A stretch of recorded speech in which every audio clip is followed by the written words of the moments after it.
আজকের রান্না ডিম ভাজি সর্বপ্রথম করব, তারপরে এইখানে আলু আছে, আলু দিয়ে করব। আজকে প্রথম তো, তাই সব কিছু অগোছালো। তো এদিকে নতুন রান্নাঘরে রাইস কুকার হিটে দিছি, এদিকে ডিম করছি। ডিমটা আগে করব, তার কারণ হচ্ছে ভাত হয়ে গেলে ভাত লেগে যাবে, পরে আর ডিম করতে পারবো না। তো আজকের রেসিপি হচ্ছে আলু ভর্তা আর হচ্ছে ডিম ভাজি, স্পেশাল আলু ভর্তা। তো আলু ভর্তার স্পেশালটা দেখাবো। তার আগে ডিমটা ভাজবো আমরা। এখন একটু সরিষার তেল দিলাম। আচ্ছা, এখন যেহেতু আমরা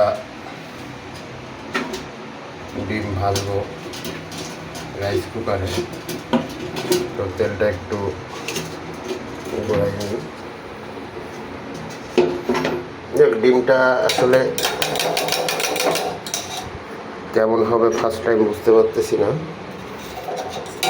পেঁয়াজ, কাঁচামরিচ, লবণ কুচায় এটা দেওয়া হয়েছে। এখনও মনে হয় প্রপারলি হিট হয়ে পারে নাই। আচ্ছা,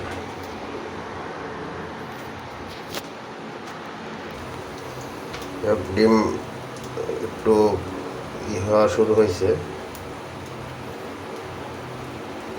একটু হলে তারপরে উল্টাই দিব।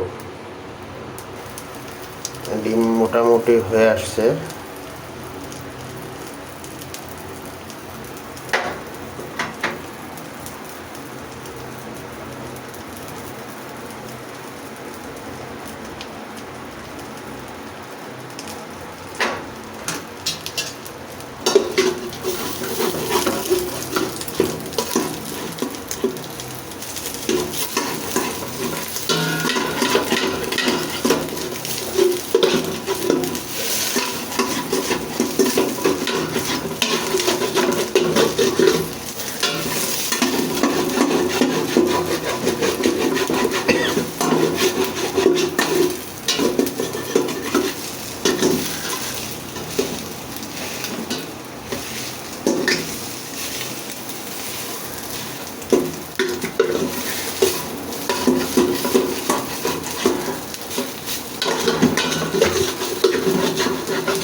আমাদের ডিমের কারি প্রায় শেষ, এখন উঠায় ফেলতে হবে।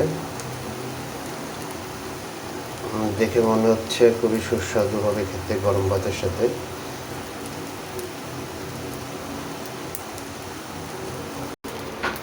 আমাদের ডিম ভাজা শেষ, এখন আমরা উঠায় ফেলবো এটাকে।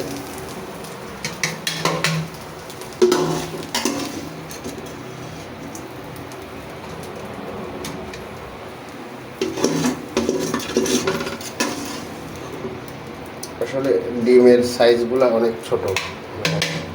এখানে যে ডিমগুলো পাওয়া যায় বলতে গেলে ঘুঘু পাখির ডিমের মতো সাইজ। এই কারণে পরিমাণে একটা ডিমে হয়েছে। এটা আমাদের রাইস কুকার দিয়ে ডিম ভাজি, দেখে বুঝতেই পারতেছেন আসলে কেমন হবে।